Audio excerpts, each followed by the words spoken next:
similar to a playoff game, the slow pace of the game and just the back and forth possessions.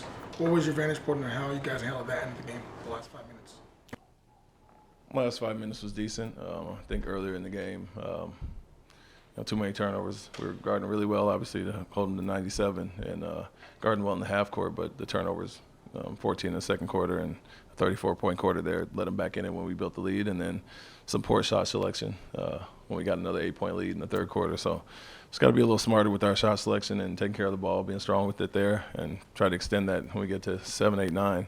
We had our opportunities, and so last part of the game, back and forth, I think we had our opportunities. We guarded well. 12-point quarter for them, only 15 for us, though. So we missed some open shots, missed some putbacks, kick-out opportunities on offensive rebounds. And so you like to obviously take advantage when you hold some of these 12 points and score some of those baskets. But decent job overall. And then at the end, got to be smarter.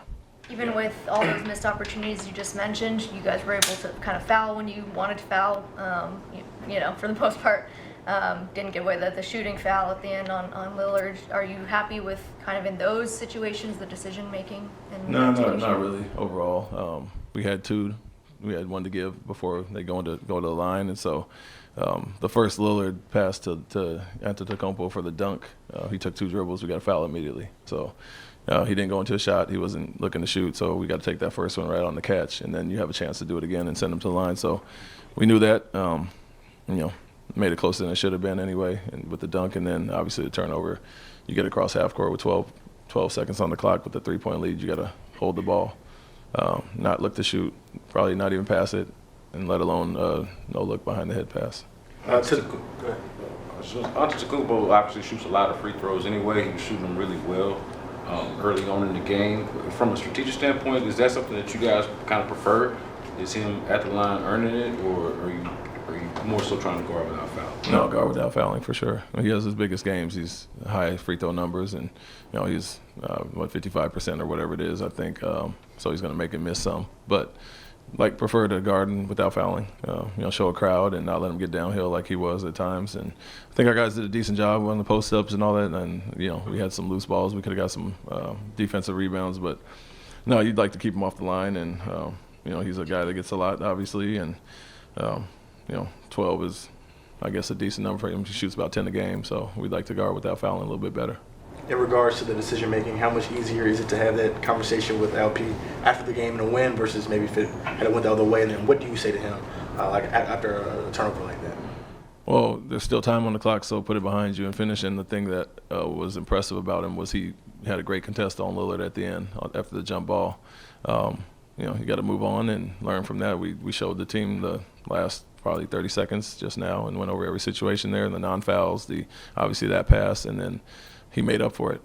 Jump ball, pump fakes Tari, and he gets back into play and has a great contest on Lillard to make him miss that bad, or he has a wide open look if he doesn't continue to play. So put it behind you, but also learn from it.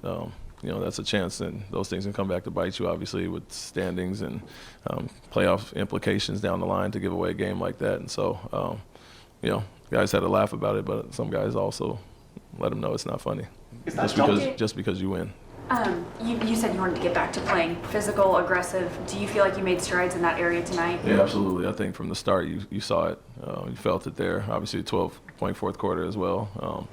And so, last few days we had a chance to practice with these 2 days. A lot of film sessions with what went wrong in Utah and at other times, and then looking back at games, especially against them early in the season, where we're flying around, playing with pace, playing with physicality.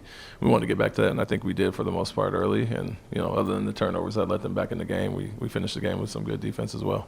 Is the double lane violation potentially a strategy for a team that's down 3? Because, if the lane violation is just on Şengün, they just reshoot the free throw. But because it's on both of them, they get a jump ball and potentially a shot to tie the game. Is that something that's maybe a strategy a team can use if you're down 3 in that spot? Well, you have to participate in that as well. So they can't read our mind and know that we're going to go in early on accident. But so no, for us, obviously we know they're missing. We put Steven and Alpi in to get the boards, but 2 guys went in, so it just, I think, a coincidence that it happened. But if they don't go early and they just violate, obviously it's our ball. So it'd be tough for them to predetermine that.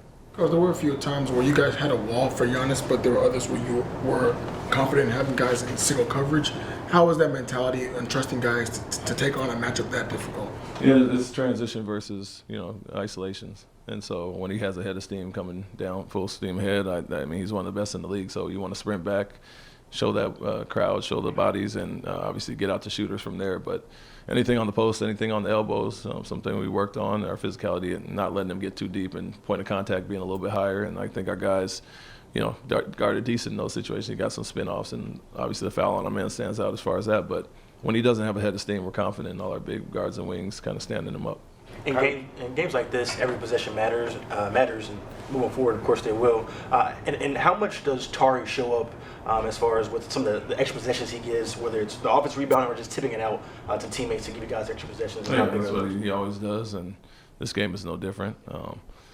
I like our team in general to be a little stronger with the ball on those rebounds and understanding the crowd that's around you. Be strong, look out and find your shooters on those. Some of those balls got tipped. But, yeah, he's on the glass nonstop. Gives us a huge advantage there. And that's what he kind of does naturally. So it was needed tonight.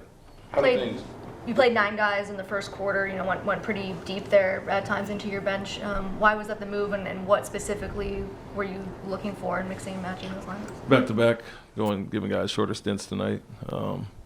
We wanted, right now with guys being out like we have, we wanted Alpi and Jalen on the court, one of those guys usually at all times. And so we tried to take one out to stagger and bring the other guy back in, some there, but also understanding their lineups and we can go small and keep fresh bodies out there, shorter stints tonight. And so we did that a little bit, and then fourth quarter ran guys a little bit longer with need-be situational stuff. How do things change for you guys in the last 4 minutes with the man out, given what he does for y'all defensively, specifically in this matchup against Bulls? It wasn't much different, honestly, because you got Tari, you got Dylan, you still got really good defenders out there that can guard Lillard and guard Antetokounmpo. So, he's one of the best, obviously, what he does. But, one guy goes down and Tari's going to be out tomorrow. Other guys have to step up. And so we have a bunch of versatile wing defenders that can do those things. And so nobody's going to do it the way he does it, but they can make up for it somewhat. Did you think a flagrant 2 was the right call there? Yes. Will Stephen be available tomorrow then, since he only got in for like that? Yes. We better be. Thank you. Thank you.